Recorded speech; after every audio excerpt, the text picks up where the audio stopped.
কিছুদিন ইউটিউবেতে সাকসেস পাই আছে, চাচা বাইস্তার ছন্দ দিয়া বিশ্বকাপ পাইছে, শুনেন তারপরেতে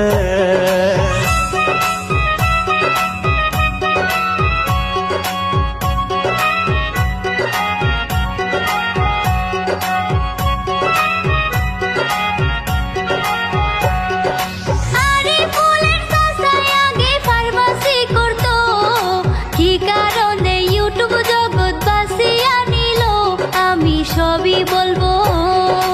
আসাম দেশে থাকে আরিফুল জিলা নলবাড়ি, বসত বাড়ি হইল তাদের গাঁও বেলবেলি, থানা মুকালমাতে।